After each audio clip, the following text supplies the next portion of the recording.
Welcome to my presentation about regulatory compliance. And this is for sure a topic which cannot be presented in 10 minutes. Regulatory compliance, if we talk about seals, is one of the major aspects we have to consider. The other two are material resistance, which I was covering yesterday in another presentation, also in 10 minutes. And the third one is hygienic design. I hope you heard that a little bit here in the last few hours. So let's talk about the regulatory demands we normally see if we speak about seals in the process industry. These coming from the different jurisdictions, the different countries you're doing your business. They come maybe from the US, from Europe, China, or other countries which are now also starting to have their own legislation. Historically, FDA was enough, and FDA was widely accepted. Why? And how is this exactly if we speak about the seals in the process industry? This comes from the specific of elastomers. We do not have plastics, just having the polymer, and maybe, the old issue. We don't only have the polymer, we also have some other widely meshed networks. We speak about elastomers. And we have here these black spots. If you look on the microbial level, we have different ingredients which we mix together to become that what we call elastomers, rubber. These are the base polymers, the fillers, and then the curing system. And maybe also some softeners, because we normally want to avoid them, because we're in the food and beverage industry, or even higher demanding pharmaceutical or other applications. If you look more into the recipe, you already see that we have recipes of having components of 5, 10, 15 different ingredients.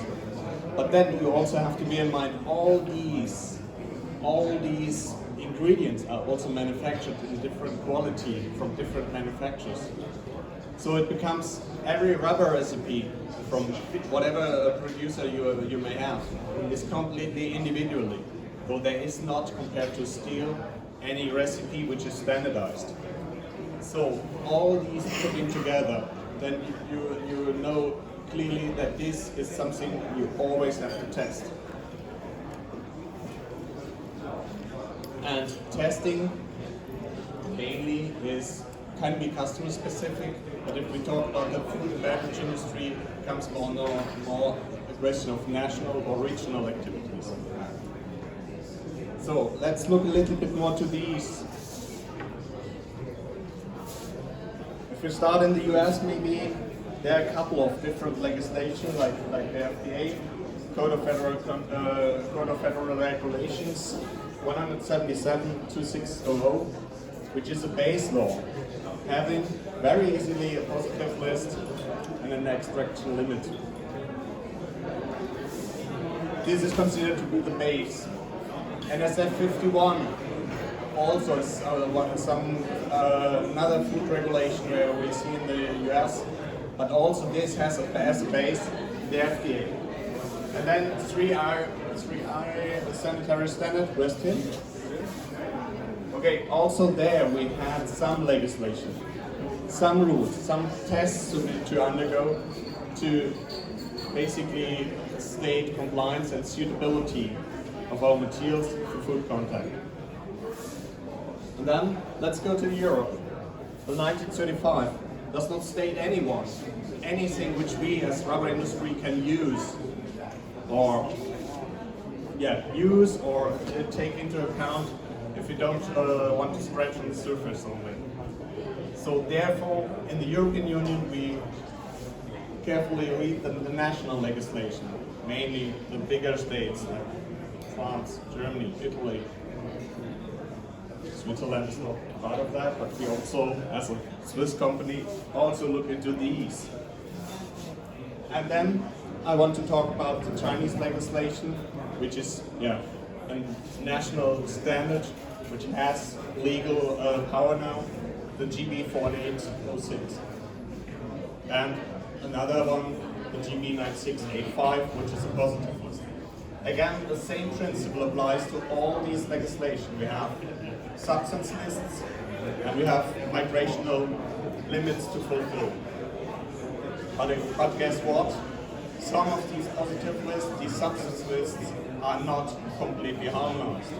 You will find some of the ingredients in some of the lists which are quite synchronous, but some of them are not synchronous. And then it can happen that you have a material which is applicable for the US, but not usable if we speak about China. And with a world coming more into box into blocks, our solution to that dilemma is to have a couple of materials which fulfill the most of these legislation. Some of them you might see, they come out at Angst+Pfister out of the PERTEC range.